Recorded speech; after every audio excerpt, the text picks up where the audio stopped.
Hello everybody, my name is Alex Yu. Today I want to share my perspective about how AI and machine learning would impact us as researchers in a professional way. According to Neil Postman, the effects of technology are always unpredictable, but they are not always inevitable. What does it mean? On one hand, nobody has a crystal ball to foresee the future. We don't know what happens next. However, we know that we cannot sit here and do nothing. We cannot expect business as usual. In some sense, this is predictable. We know that the future is unpredictable. This is predictable. So we have to be proactive. No doubt in my mind, now we are facing a new era. Every single week, almost every single day, OpenAI, Microsoft, Google, you name it, all the major corporations announce new technology. So now we have a lot of tools at our disposal. However, we cannot be over-optimistic. We should use them with caution because there are always pros and cons.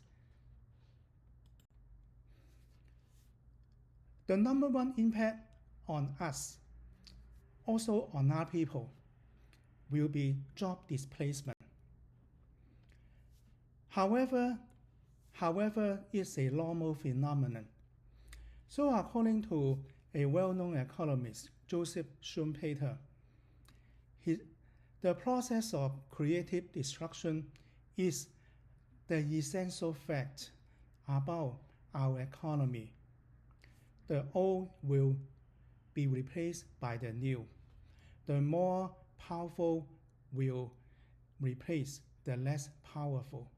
That's why human civilization can keep moving forward. Next, let's look at Future of Job reports released by World Economic Forum. Now, let's face it, the existing positions are in danger. According to the World Economic Forum Future Job Report, AI is expected to have a big impact of jobs in coming years. About 69 million new jobs are expected to be created. Okay, good news. However, also a large amount of existing jobs will be put at risk due to economic pressure and also new technology.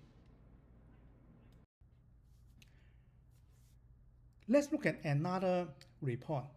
According to worldmetrics.org, up to 800 million global workers could be replaced by AI.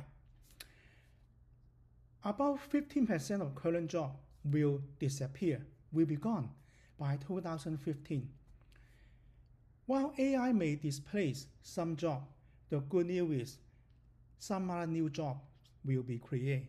However, the transition may not be easy. Don't expect that the new position will be reoccupied or will be populated by those workers. Actually, it takes some reskilling, upskilling. How about by region? Job creation and job at risk by region. In the US, about 73 million jobs could be at risk because of automation by 2030. In China, it's even worse. About 236 million jobs will be displaced, will be gone. EU, India, and so on. This is a worldwide phenomenon. Actually, a long list of jobs will be at risk. What I show you are only the jobs related to us, related to faculty, researchers, and data analysts. Now, job displacement is only a tip of the iceberg. For example, entry-level programming. While complex programming still requires human intervention, AI tools like ChatGPT, Google Gemini, Claude, and so on can already write programs. Research and data scientist position. AI is able to process big data, to detect patterns, to organize findings, make it ready for reporting, for research-centric purpose.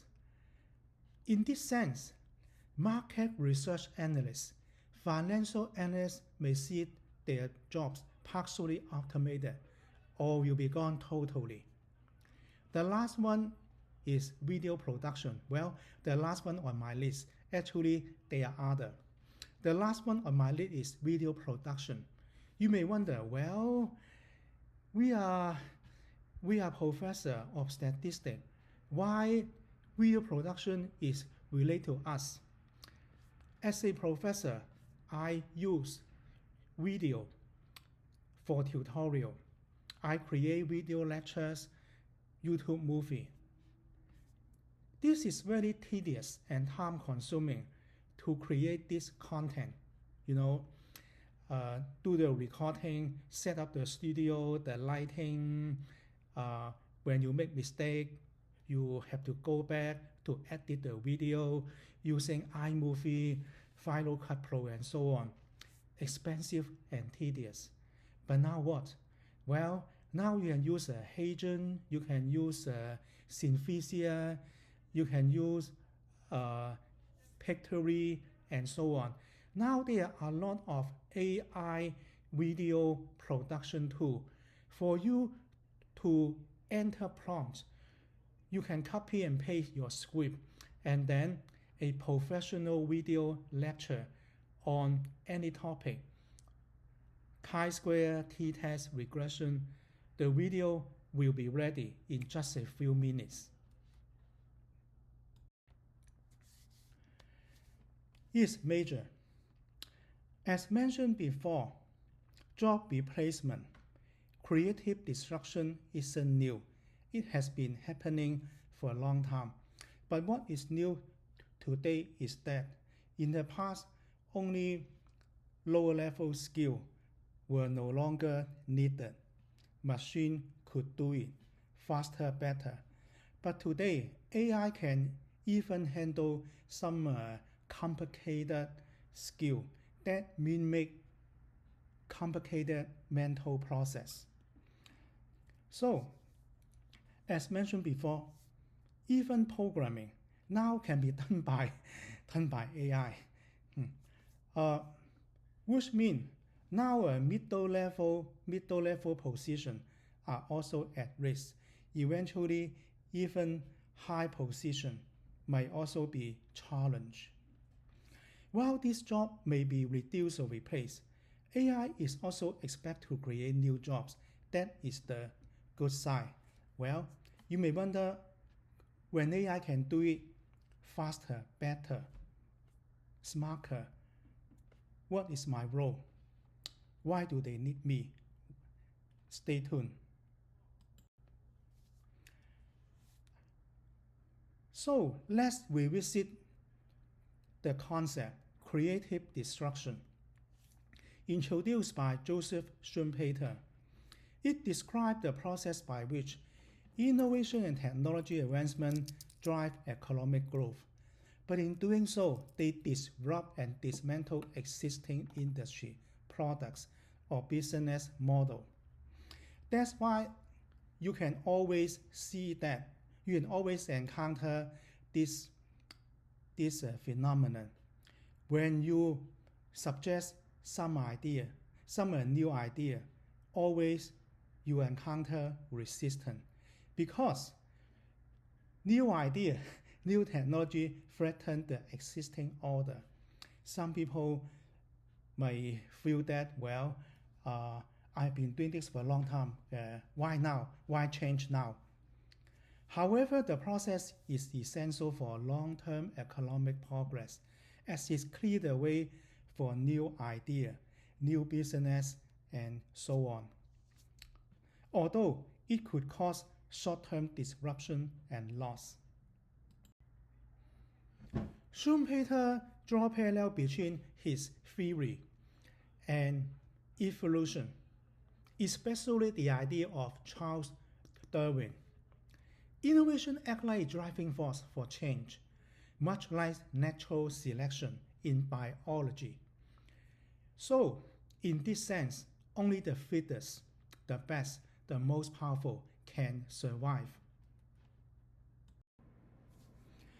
Now we look at some example how AI could challenge existing jobs. First, AI-powered web scraping. For a long time, we get used to structured data. When we want to perform data analysis, we expect the data come in a table, row by column table, nicely structured. However, in the era of big data, virtually everything could be data or could potentially be data, like Facebook posts, email, server log, and so on. Okay. So everything can be used, or everything can potentially be used for analysis. Okay. We call that unstructured data.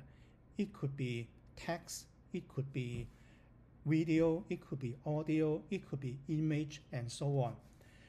The problem is, well, we do not collect unstructured data in conventional way. So in the past, people use technologies, web scraping. This is a process to extract data from website, from the internet. However, AI now has been changing the landscape.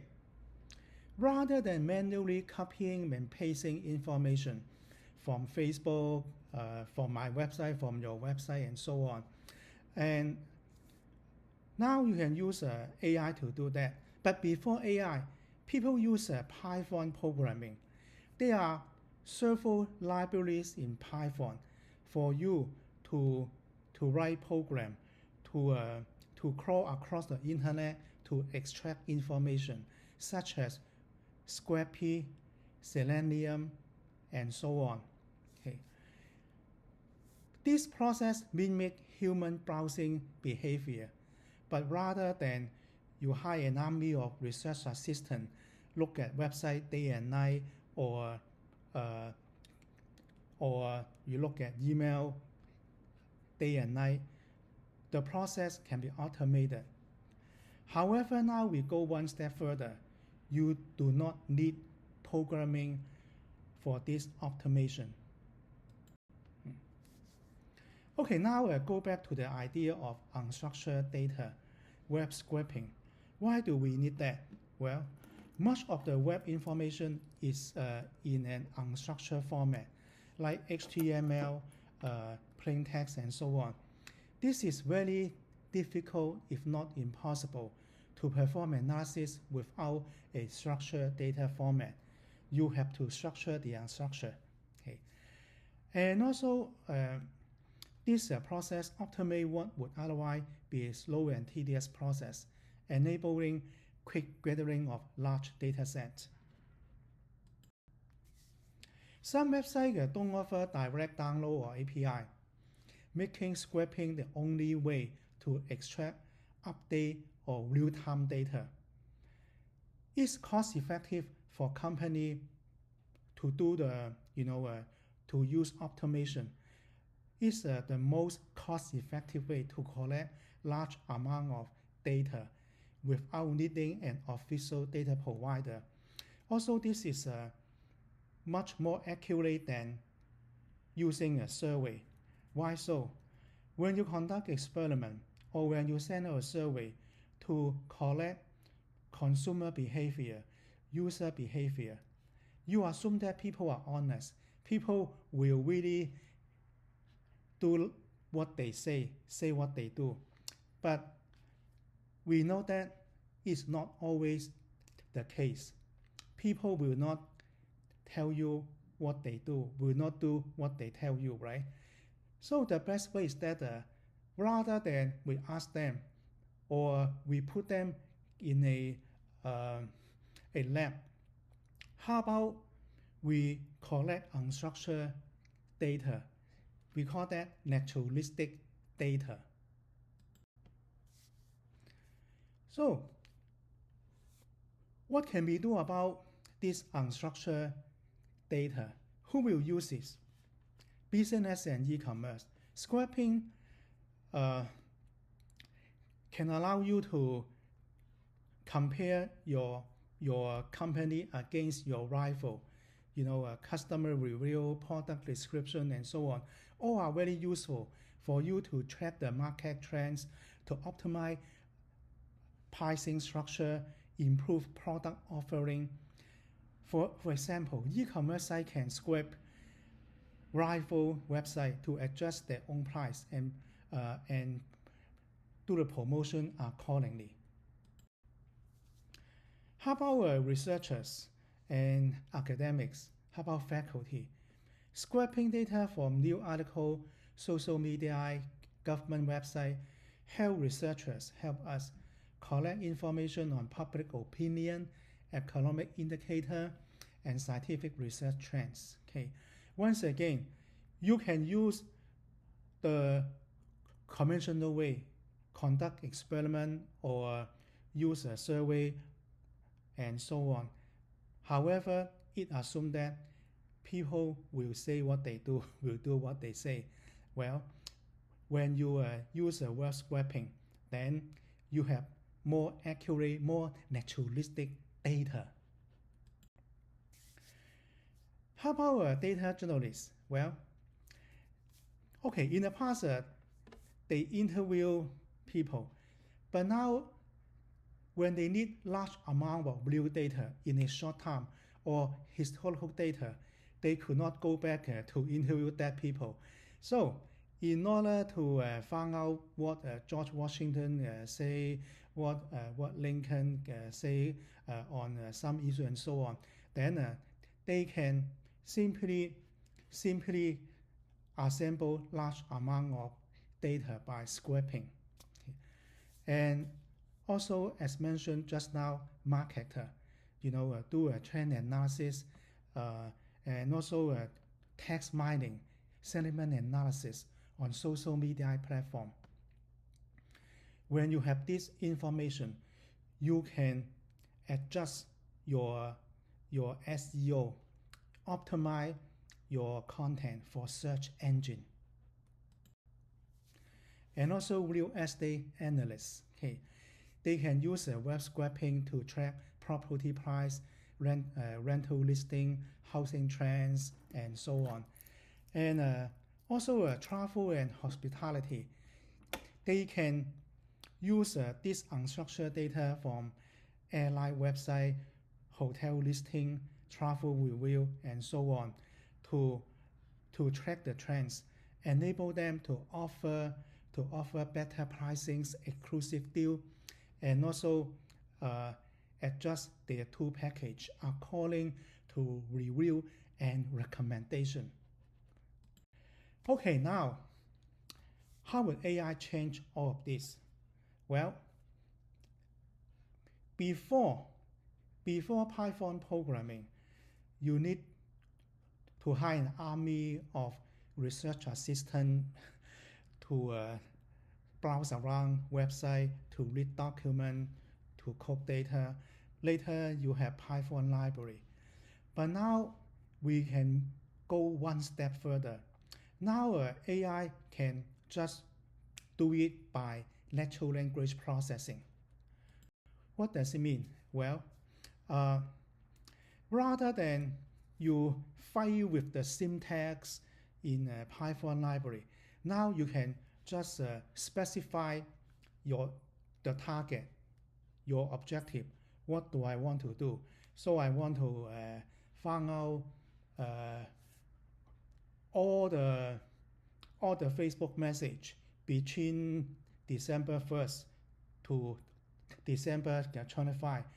Okay, about how people talk about Christmas, what would they buy, and so on.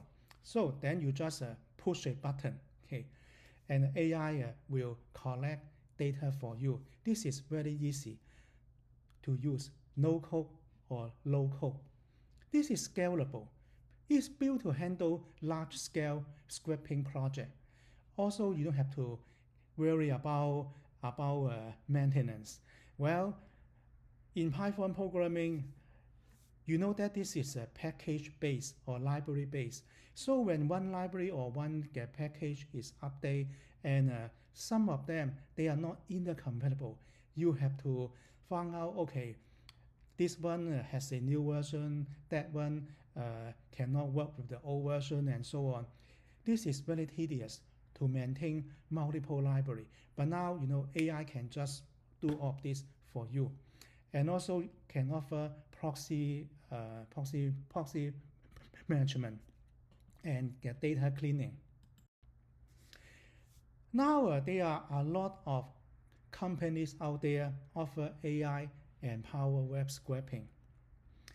And one of them I use is called DivBot. This is extremely easy. Compared with Python programming and AI-based, well, I would go for the second one, the AI approach. I don't need programming. I just push an icon, extract. Then I tell the AI bot what do I want to extract, set the range, set the limitation, set the inclusion, exclusion criteria. Also, I can, crawl several websites. I just enter the website, the URL. Let's say my university or Microsoft. Then it will crawl across and then prepare a report for me. It will search certain specific information on the internet and so on. So, the risk of AI is challenging both Python programming and, sorry, not risk, the rise. Sorry for my mispronunciation. The rise of AI is challenging both Python programming and conventional web scraping methods. AI-enabled scraping can automatically identify, learn, and adapt to complex data patterns that humans cannot easily do. Okay. So the only constant in the world is change. The next thing I'm going to talk about is AI-powered data analytics. Okay. We have been using Python, R, SAS, SPSS, and so on. We spend hours, days, weeks to look at the data to extract patterns, insight. But now, AI can do it in a split second. Well, I exaggerate, in a few seconds. Tableau. Salesforce Tableau now is the #1 visualization platform for BI, for business intelligence. Now Tableau has gone one step further. They have Tableau Pulse. This is AI and power data visualization and data analytics. So what can it do? Well, and you can just specify several KPI, several metrics, and then the entire organization will be centered on this centralized KPI. And then when you want to to perform internal analysis or external market trend analysis and so on, the good thing is that it can incorporate your existing data with upcoming new data in real time. Okay. So the real-time processing is really, really crucial. People who work in academic may not see that important. Well, usually when we submit a paper to a journal, it takes several months or even 1 year for the reviewer to complete the review, to make recommendation, or to request revision, and so on. So it may take several years for a paper to publish. By that time, the data are old or even outdated. In business, it could not happen. Business need real-time processing. And now AI allows you to do that. In the past, even if you are able to collect real-time data, however, the incoming data may not be clean. So it takes some time, some discrepancy for the data to ready. But now AI can make it ready just like that, real-time processing. And also the good thing is that now the entry, the bar is low, and it's very easy for anyone to do it. Even BC CEO or CFO, they don't need to contact the data analyst, data scientist. Rather, just use natural language, use a prompt, talk to the computer. Please compile report. So I want a 5-year enrollment trend and incorporating the latest data. Bingo. Then in a few seconds, the report is ready by inputting with natural language, prompt engineering. Next, we'll talk about AI-powered data cleaning. Well, we all have this experience. When we want to start data analysis, turn out that, the data are not ready. There are so many typos, so many inconsistencies, and so on. End up 80% of our time are spent in data cleaning, data reformat, data transformation, data reformatting. The good news is that now the whole process can be automated by AI. Out there are quite a few AI tools for this purpose. For example, TimeOut, Ultrix. What can Ultrix do? There are quite a few pre-built transformation tools. When the data are inconsistent, and some are using 4-digit or 2-digit for years and so on, then it will spot the inconsistency and then reformat them based on a common standard. It can handle no values, missing data, merging data set, and so on. Also, it enables users to build workflow for tedious cleaning tasks. And what you learn or what AI learn can be recycled, can be reused for future automation. More importantly, it offers the visual interface like a flowchart. So you don't need to programming. Rather, you just drag and drop and so on. Last but not the least, the AI bot acts like a human, your personal assistant. When AI smells something fishy, it will talk to you. Something there isn't right. Are you sure you want to do that? Do you want to take a look? So some features even provide recommendation. So the conclusion is that, well, AI is not going to replace human, but human with AI are going to replace humans without AI. Today, many AI tools offer no-code or low-code solution, with some even enabling users to interact through natural language prompts. This trend is changing the job language. This is here to stay. This is irreversible, okay, which means job displacement will happen. Those who understand how to leverage AI could replace those who do not. How can we respond to this trend?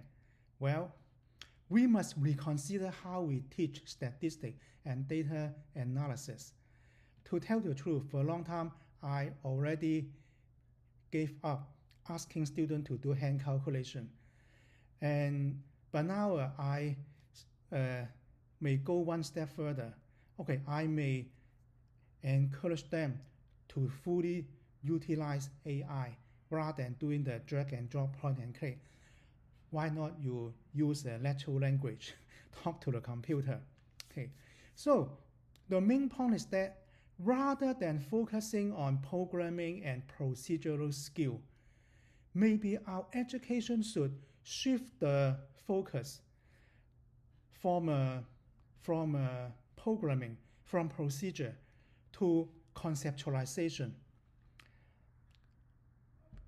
Today, for me, the most important skill is how to ask a good question, how to formulate a meaningful research question.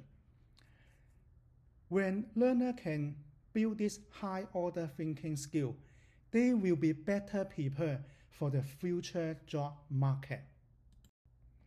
Thank you very much. Your comments will be appreciated.